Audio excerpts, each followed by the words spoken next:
Breaking news. Telangana రాష్ట్ర రాజకీయాల్లో ఏం జరుగుతుంది, అసలు కాంగ్రెస్ పార్టీలో ఏం జరుగుతుంది, రేవంత్ రెడ్డి గారి క్యాబినెట్ మంత్రుల పని విషయం పైన ఇప్పుడు పెద్ద ఎత్తున చర్చ నడుస్తూ ఉన్నది.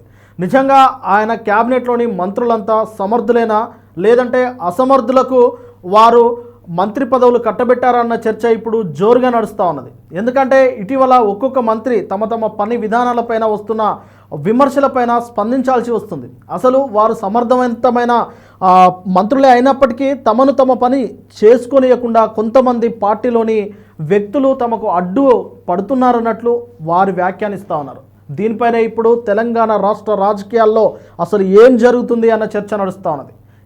ముఖ్యమంత్రి గారికి ఏ మంత్రిత్వ శాఖలోనైనా నిర్ణయాలు తీసుకునే అధికారం ఉంటుంది, అది ఎవరు కాదనలేరు.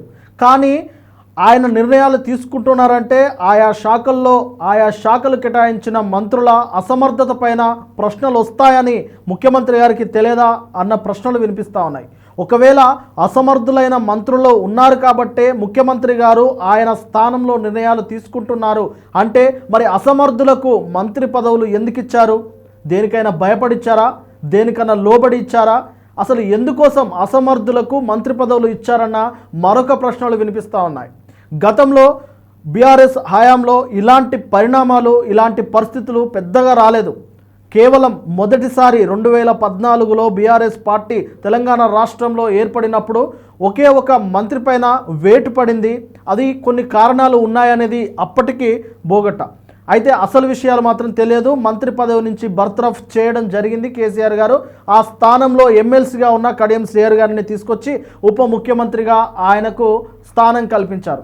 కానీ ఇప్పుడు కాంగ్రెస్ ప్రభుత్వంలో ఇలాంటి పరిస్థితులు ఎందుకు వచ్చాయి? అయితే అసలు ఈ విషయం బయటకు రావడానికి ముఖ్య కారణము సినిమాటోగ్రఫీ మినిస్టర్, R&B రోడ్డు వ్యవస్థ మినిస్టర్ అయిన కోమటిరెడ్డి వెంకటరెడ్డి గారు మీడియా ముఖంగా మాట్లాడారు. సినిమాటోగ్రఫీ మినిస్టర్గా ఆయనకున్న ఏదైతే పదవి బాధ్యతలు ఉంటాయో అవి చాలా కాలంగా పట్టించుకోవడం లేదని ఆయన బాహటంగా మాట్లాడారు. కేవలం అల్లు అర్జున్ పుష్ప సినిమా అప్పుడు జరిగిన ఇన్సిడెంట్స్తోనే సినిమాటోగ్రఫీ మినిస్టర్గా తాను నిర్ణయాలు తీసుకోవడం మానేశాను అని చెప్పుకొచ్చారు. అయితే ఆయన మానేశారా, లేదంటే ఆయనను మానేసేలా చేశారా అనే ప్రశ్న ఇప్పుడు ఎక్కువగా వినిపిస్తూ ఉన్నది. ఒకవేళ పుష్ప సినిమాతోటే ఆయన నిర్ణయాలు తీసుకోవడం ఆపేసి ఉంటే ఈ తర్వాత వచ్చిన సినిమాలన్నింటికీ టికెట్ రేటు పెంచడం కానీ తగ్గించడం కానీ ఈ నిర్ణయాల వెనుక ఎవరున్నారు? డైరెక్ట్గా సీఎం రేవంత్ రెడ్డి గారే ఉన్నారా? లేదంటే షాడో సీఎంలుగా కొంతమంది చలామణి అవుతున్న విషయం అయితే తెలిసిందే. ఇక బాహటంగా బయటకు చెప్పాలంటే సోషల్ మీడియాలో వస్తున్న కథనాలు కావచ్చు, మెయిన్ స్ట్రీమ్ మీడియాలో వస్తున్న కథనాలు కావచ్చు, రోహిన్ రెడ్డి గారు అనఫిషియల్ సినిమాటోగ్రఫీ మినిస్టర్గా వ్యవహరిస్తున్నారన్నట్లు కొన్ని ఆరోపణలు వస్తూ ఉన్నాయి. సినిమాటోగ్రఫీ మినిస్టర్గా కోమటిరెడ్డి వెంకటరెడ్డి గారు తీసుకోవాల్సిన నిర్ణయాలన్నిటినీ షాడో సీఎంగా ఉన్న, షాడో మంత్రిగా ఉన్న రోహిన్ రెడ్డి గారు తీసుకుంటున్నారు, టికెట్ రేట్ల పెంపు విషయంలో తీసుకుంటున్నారు అని చెప్పేసి చాలామంది మాట్లాడుకుంటూ ఉన్నారు. అయితే ఇటీవల పెరిగిన రాజాసాబ్ టికెట్ల పైన కూడా హైకోర్టుకు వెళ్ళడము, హైకోర్టు కూడా మరొకసారి తెలంగాణ ప్రభుత్వం పైన చివాట్లు పెట్టడము, దాంతో టికెట్ రేట్లు కూడా తగ్గించడం అనేది గత 2-3 పర్యాయాలుగా జరుగుతూ ఉన్నది.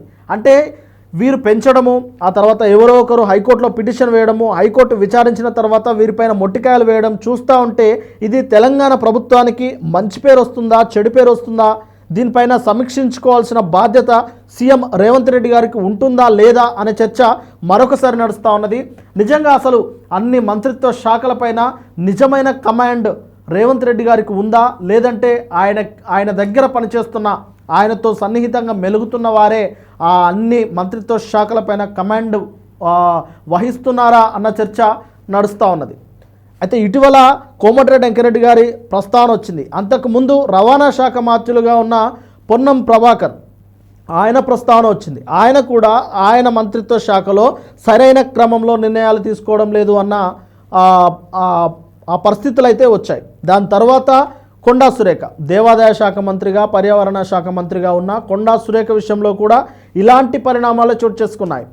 ఆమె శాఖలో ఆమెకు సంబంధించిన సమ్మక్క సారక్క టెండర్ల విషయంలో పొంగులేటి శ్రీనివాసరెడ్డి గారు నిర్ణయం తీసుకుంటున్నారు, రెవెన్యూ మంత్రి అనేది పెద్ద ఎత్తున చర్చ నడిచింది. అంటే ఎవరు నిర్ణయాలు తీసుకోవాల్సిన బాధ్యతలో వారు నిర్ణయాలు తీసుకుంటే అయిపోతుంది కదా, వేరే ఒక మంత్రి వచ్చి తమ నిర్ణయాల్లో జోక్యం చేసుకోవడం ఎందుకు, వేరే ఒక మంత్రిత్వ శాఖలో జోక్యం చేసుకోవడం ఎందుకు అనే చర్చ నడుస్తూ ఉన్నది. అయితే ఈ మొత్తానికి కారణం ఎవరు?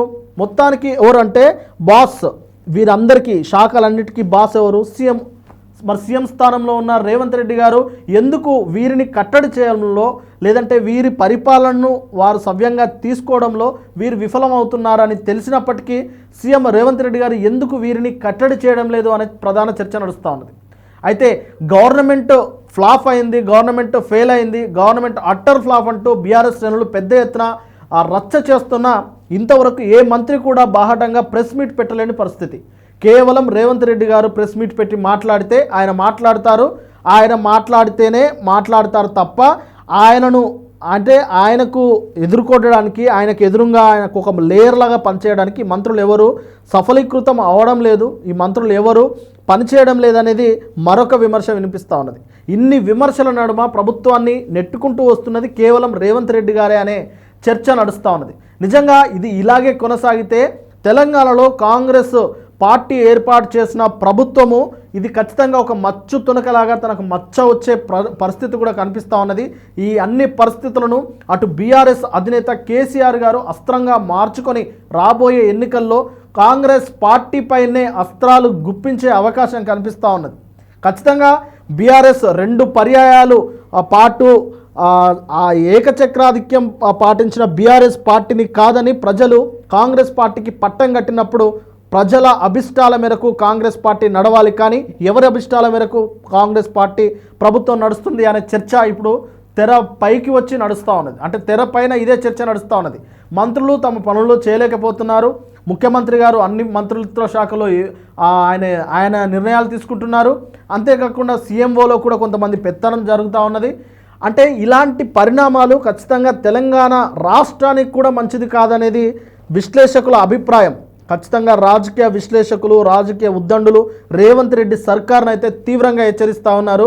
ఇది ఇలాగే కొనసాగితే రానున్న 3 సంవత్సరాల్లో తెలంగాణ రాష్ట్రం మరింత చిన్నాభిన్నమయ్యే అవకాశం ఉంటుంది.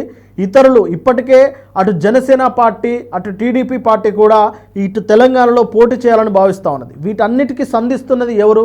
తెలంగాణ రాష్ట్రంలో తెలంగాణ పాలకుల పరిపాలన కొనసాగాలని, నీళ్లు నిధులు నియామకాల పేరిట తెలంగాణ ప్రత్యేక రాష్ట్రాన్ని ఏర్పాటు చేసుకున్నప్పుడు తెలంగాణ సమర్థవంతమైన వ్యక్తులు మంత్రులుగా, సీఎంలుగా కొనసాగితే ఇక ఇతరులు ఎవరు తెలంగాణ వైపు చూడరు. కానీ ఇప్పుడు పరిస్థితి వేరేలా మారుతూ ఉన్నది. అటు కాంగ్రెస్ పార్టీ అంటే కేసీఆర్ నుంచి పగ్గాలు చేతబట్టిన రేవంత్ రెడ్డి గారు సమర్థవంతంగా పరిపాలిస్తున్నారా లేదా అన్న చర్చ ఇప్పుడు ప్రధానంగా నడుస్తూ ఉన్నది. రాబోయే రోజుల్లో ఇది కాంగ్రెస్ పార్టీకి ఖచ్చితంగా మైనస్ అయ్యే అవకాశం అయితే కనిపిస్తూ ఉన్నది.